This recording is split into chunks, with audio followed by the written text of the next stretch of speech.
Ever wondered what everyday British English really sounds like? I'm Rebecca. I'm a TESOL certified tutor with more than 4 years experience teaching students from all around the world.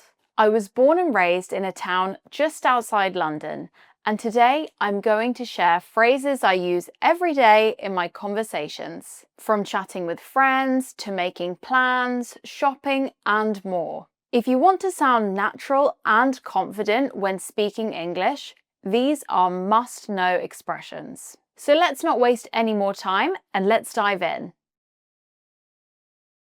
The first category is chatting with someone. When I meet a friend, colleague, or relative during the day, here are some typical things I say to keep the conversation flowing. Number 1, how's it going? I use this expression almost all the time, and it's a very common and casual way to ask someone how they're doing. Now, let's say I'm meeting a colleague and it's a Monday. I would probably ask them, what did you get up to over the weekend? But let's say I haven't seen them in a while. Then I would probably ask them, what have you been up to recently?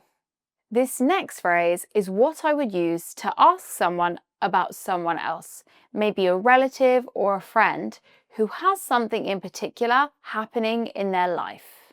How is he or she getting on with? And then you can say the thing that's going on in their life. For example, how is he getting on with his broken leg? How is she getting on with her new job? These expressions are what I use every day when chatting with someone. Adding these to your vocabulary will make you sound more natural and add a native touch to your English. Let's move on to category number 2, making plans. Now, when it comes to arranging meetups or social plans, here's what I often say. Number 1, shall we go out for dinner tonight? This is a very polite and typical British way to suggest going out. This one in particular is something I often use when making plans with friends. Number 2, should we catch up over coffee? This is a great way to suggest meeting up with friends or colleagues you haven't seen in a while. Number 3, do you fancy going out for a drink on Saturday? This is a classic British phrase using fancy to mean feel like. Number 4 is an expression I would use to tell a friend or relative I might visit them. The phrase is, I was thinking of popping by tomorrow if you'll be home. This expression is quite informal but very British. Let's say I've made plans with a friend, colleague, or relative, but we still need to figure out what time to meet. In that case, I might say, should we meet up at 5? This is a simple and straightforward expression you can use when suggesting a time. I use the expressions in this category every day, and they sound very natural and polite. Category number 3, at the shops. Going to the shops is something that happens multiple times in a week, whether it's going to the supermarket or to a clothing shop. So here are some phrases I often use in this context. Let's say I'm in a shop and I'm trying to buy a new pair of shoes, but I can't find the shoe section. I would ask a shop assistant, excuse me, where can I find the shoe section? This expression is a polite and clear way to ask for directions in a shop. Let's say I find a pair of shoes I really like, but they're not in my size. In this case, I would ask the shop assistant, have you got this in a size 5?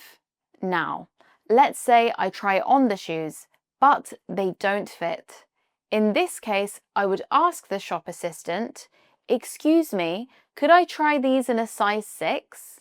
The next expression is one I would use if I'd forgotten to bring a bag with me. The expression is, sorry, can I get a bag for this? The last expression is one I often use when I'm not sure which payment methods the shop accepts.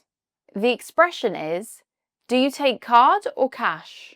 These are handy expressions you can use when going shopping. In this category, I will show you some quick expressions I use no matter the situation. Here are 3 expressions I would use when reacting positively. Number 1, that's fantastic. I usually use this expression when a friend shares some good news with me. Number 2, that's lush. I would normally use this one to say something is great or lovely. Number 3, no way, good for you. Like number 1, this is an expression I'd typically use when a friend shares some good news. For example, if they've got a new job. Here are some expressions I'd typically use when reacting negatively. Number 1, that's terrible. I'd usually say this when a friend shares some bad news with me. Number 2, how sad. Like number 1, this is an expression I'd normally use when a friend shares some sad news. For example, if they've just lost their job. Number 3, no way, I'm so sorry. I'd use this expression to show sympathy. Now this last one has an interesting element. As you've probably noticed, no way is a really versatile expression in British English. It can be used both positively and negatively depending on your tone and context. When someone tells you great news, you can say, no way, good for you. But if the news is bad or shocking, you can say, no way, I'm so sorry. So listen carefully to how it's said because it's all about the tone. So these were some of the common phrases I use every day in British English, whether I'm chatting, making plans, shopping, or just reacting to news.